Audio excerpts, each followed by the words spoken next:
নমস্কাৰ বন্ধু বান্ধৱীসকল, আমাৰ ৰাখিবল চেনেলটোলৈ আপোনালোকক স্বাগতম জনাইছো। গণেশ চতুৰ্থী এই বৰ্ষত ভাৰতীয় সময় অনুসৰি কেতিয়া পৰিছে, এই চতুৰ্থীৰ শুভ সময় কেতিয়া আৰু এই চতুৰ্থীত আমি কি কাম কৰিব লাগে। চতুৰ্থীৰ সময়ত যদি আমি এই ভুল কৰোঁ তেনেহ'লে আমাৰ বহু পাপ লাগিব, ইয়াৰ ফলত আমাৰ জীৱন ধ্বংস হৈ পৰিব পাৰে। গণেশ দেৱক আমি কি অৰ্পণ কৰিব লাগে আৰু কেনেকৈ কৰিব লাগে, সম্পূৰ্ণ কথা আমি এই ভিডিঅ'টোৰ যোগেদি জানি লওঁ আহক। ভিডিঅ'টো ভাল লাগিলে লাইক এটা কৰি আমাৰ মনোবল বঢ়াব আৰু আপোনালোকৰ বন্ধুবৰ্গৰ লগত শ্বেয়াৰ কৰি তেওঁলোককো উপকৃত কৰিব। গণেশ পূজা ভাৰতৰ সকলো জেগাতে অনুষ্ঠিত কৰা হয়। ইয়াৰ ভিতৰত বিশেষকৈ ক'বলৈ হ'লে কৰ্ণাটক, ৰাজস্থান, মহাৰাষ্ট্ৰ, মুম্বাই, মধ্যপ্ৰদেশ, তামিলনাডু, তেলেংগানা, অন্ধ্ৰপ্ৰদেশ, গুজৰাট, পশ্চিমবংগ, অসম, উৰিষ্যা আৰু চণ্ডীগড়ত বিশেষকৈ এই পূজা পালন কৰা হয়। ইয়াৰ বাহিৰেও শ্ৰীলংকাত থকা বহু হিন্দু মানুহে গণেশ পূজা অনুষ্ঠিত কৰে। আমাৰ হিন্দু ধৰ্মত শ্ৰী গণেশ পূজা বাদ দি একো পূজাই সম্পূৰ্ণ কৰিব পৰা নাযায়। গণেশ পূজা বাদ দি একো পূজা কৰিলে সেই পূজাৰ আমি একো ফল নাপাওঁ। সেইকাৰণে পোনপ্ৰথমতেই আমাৰ গণেশ পূজা পালন কৰা হয়।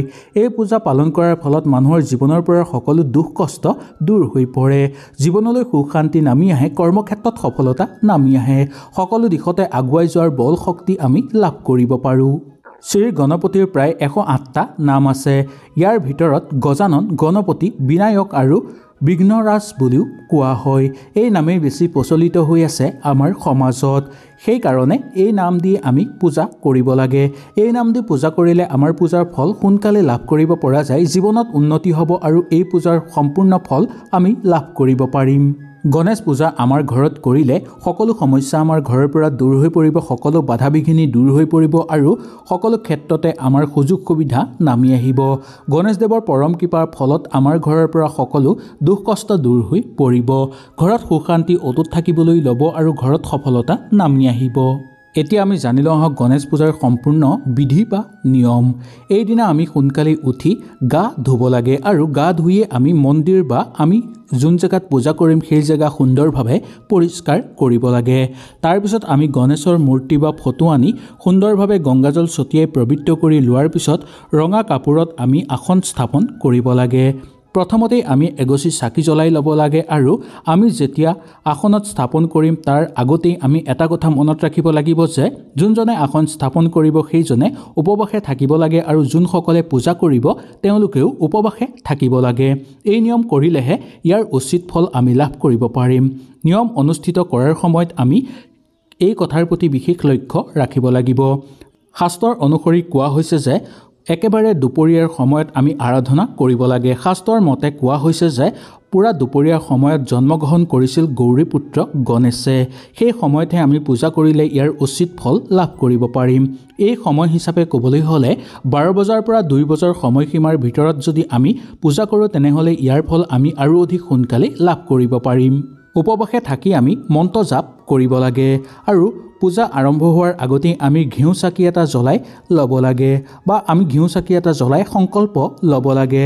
তাৰ পিছতহে আমি মূৰ্তি স্থাপন কৰিব লাগে আৰু মূৰ্তি স্থাপন কৰাৰ পিছত আমি ভোগ দিব লাগে। আমি দুবৰি বন দিব লাগে, ফুল দিব লাগে আৰু লাডু দিব লাগে বা মদক দিব লাগে। এনেকৈ দিলেহে গণেশদেৱ সন্তুষ্ট হ'ব আমাৰ ওপৰত। ইয়াৰ পিছত আমি যাৱতীয় নৈবেদ্য দিব লাগে। কফু আমি দিব পাৰোঁ, ধূপ দি আমি আৰাধনা কৰিব লাগে। ভোগ দিয়াৰ সময়ত আমি গংগাজল ছটিয়াই সেইখিনি পৰিষ্কাৰ কৰি ল'ব লাগে বা বিশুদ্ধ কৰি ল'ব লাগে। ইয়াৰ পিছত আমি এটা কথা বিশেষকৈ গুৰুত্ব দিব লাগে বা মনত ৰাখিব লাগে। এই কথাটো হ'ল গণেশ পূজা চলি থকাৰ সময়ত কেতিয়াও আমি তুলসী ব্যৱহাৰ কৰিব নালাগে বা গণেশ দেৱক আমি কেতিয়াও তুলসী পাত নিবেদন কৰিব নালাগে। এনেকৈ কৰিলে বহু বেয়া বুলি মনা গৈছে শাস্ত্ৰৰ অনুসৰি। ইয়াক মানা কৰা হৈছে। বহু জেগাত দেখিবলৈ পোৱা যায় যে দুৰ্গা পূজাৰ দৰে গণেশ পূজাও অনুষ্ঠিত কৰা হয়। এই পূজা এনেভাৱে অনুষ্ঠিত কৰাৰ ফলত আমাৰ জীৱনৰ পৰা সকলো দুখ কষ্ট দূৰ হৈ পৰিব, সকলো বাধা বিঘিনি দূৰ হৈ পৰিব আৰু সকলো শত্ৰু ধ্বংস হৈ পৰিব। সকলো ফালৰ পৰা আমাৰ জীৱনলৈ সফলতা আহিব, ধন ঐশ্বৰ্য আহিব আৰু ঘৰত সুখ শান্তি নামি আহিব। কৰ্মক্ষেত্ৰতো আমি সফলতা লাভ কৰিব পাৰিম আৰু দীৰ্ঘদিন ধৰি সফল হ'ব পাৰিম আমি। সেইকাৰণে সকলো পূজাৰ আগত গণেশ পূজা পালন কৰা হয়। গণেশ পূজা পালন কৰাৰ ফলত আমাৰ ঘৰৰ পৰিৱেশ সুন্দৰ হৈ পৰে আৰু ঘৰত থকা সকলো বেয়া শক্তি দূৰ হৈ পৰিব। ঘৰৰ পৰা বাস্তুদোষ দূৰ হ'ব, ছায়া দোষ দূৰ হৈ পৰিব।